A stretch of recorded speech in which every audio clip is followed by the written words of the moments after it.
Wag jy of hou jy wag?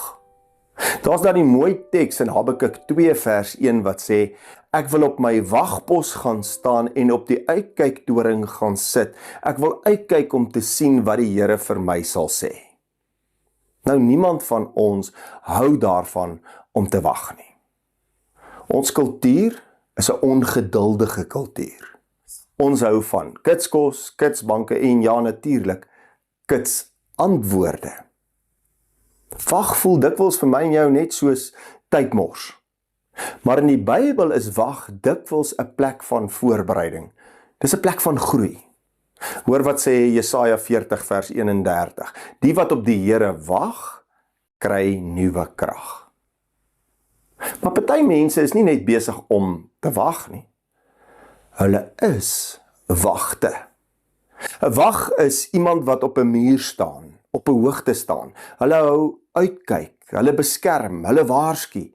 Dis 'n aktiewe, wakker wag. Dis nie 'n passiewe tydverdryf nie, nee. In Habakuk staan die profeet as 'n wag op die uitkyk vir wat God gaan sê. En dis die keuse. Wag jy? Of is jy 'n wag? Wag jy passief en gefrustreerd? Of wag jy met verwagting? Sit jy net in stilstand?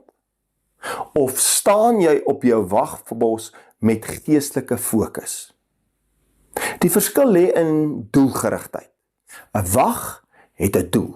Hy kyk, hy verwag, hy beskerm. Nou in jou lewe op hierdie oomblik, vra jouself af, is jy besig om te wag vir God? Of is jy op jou wagpos? Hoe lyk dit as jy 'n wag is oor jou gesin, oor jou drome, oor jou geloofslewe? Wie wag op jou om vir hulle wag te hou? Onthou, die Here roep ons nie net om te wag nie, maar om 'n wag te wees. Wakker, aan diens, op die uitkyk. Kom ek vereenvoudig dit nog meer.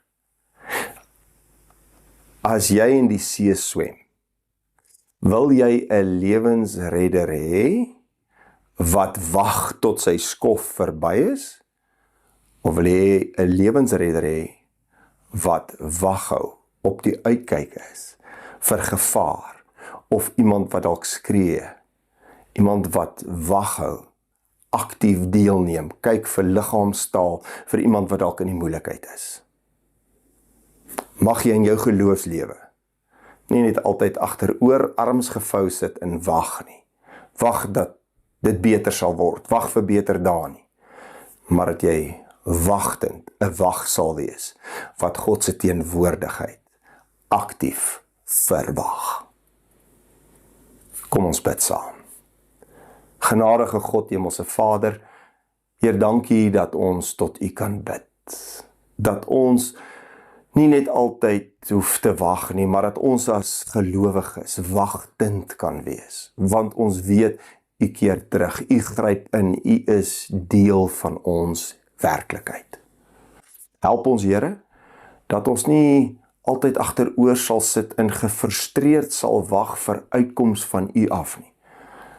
Maar dat ons wagtend op die uitkyk sal wees vir geleenthede. Wagtend sal wees vir U teenwoordigheid. Wagtend sal wees om geleenthede raak te sien en ook U te verwag. Ons bid dit alles in Jesus Christus se naam alleen. Amen.